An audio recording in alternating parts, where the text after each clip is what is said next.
নতুন বিপ্লবের মাধ্যমে 11 দল ক্ষমতায় আসবে, সকল হত্যার বিচার হবে ইনশাআল্লাহ।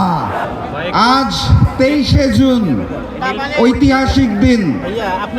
এই 23শে জুনে পলাশীর প্রান্তরে মির্জাফরের দল নবাব সিরাজউদ্দৌলার সাথে বেইমানি করে বাংলার স্বাধীনতা এবং সার্বভৌমত্বকে ইংরেজদের হাতে বিকিয়ে দিয়েছিল।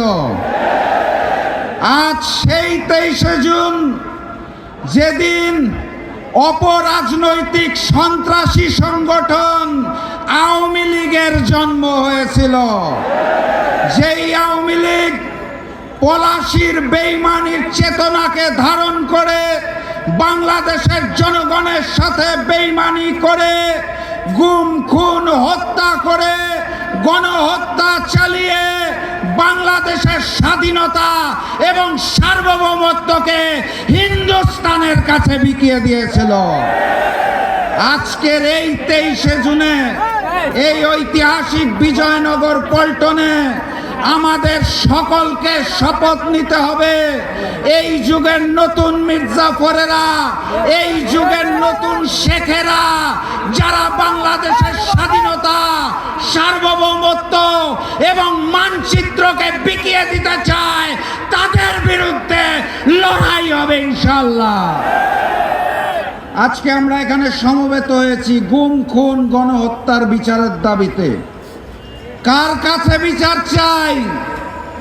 যারা মুখে বলে আওয়ামী লীগকে চায় না, আবার ওই মুখেই বলে পরিচয় বদলে আওয়ামী লীগের লোকেরা নাকি স্থানীয় সরকার নির্বাচনে অংশ নিতে পারবে। মুখে এক আর তলে তলে ওই হিন্দুস্তান আর আওয়ামী লীগের সাথে সম্পর্ক রেখে যারা নতুন ফ্যাসিজম কায়দা শুরু করেছে, তাদের কাছে বিচার চেয়ে কোনো লাভ নাই। ওসমান হাদির হত্যাকারীরা কোথায়? গণহত্যাকারী ফ্যাসিস্ট শেখ হাসিনা কোথায়? তাদের দেশে নিয়ে এসে ফাঁসির কাস্টে ঝুলানোর জন্য এই সরকারের পক্ষ থেকে কোনো পদক্ষেপ দেখা যাচ্ছে না। অতএব বিচার যদি চাইতে হয়, তাহলে আমিরে জামাত ডক্টর শফিকুর রহমান খুলনা সমাবেশে বলে দিয়েছেন, অনিবার্য বিপ্লবের প্রস্তুতি নেন।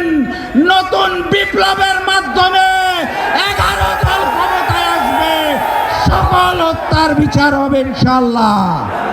সবাই প্রস্তুত আছেন? দেখা হবে বিজয় ইনশাআল্লাহ। বিজয়ের পথে যাত্রা শুরু, জীবন অথবা মৃত্যু। আসসালামু আলাইকুম।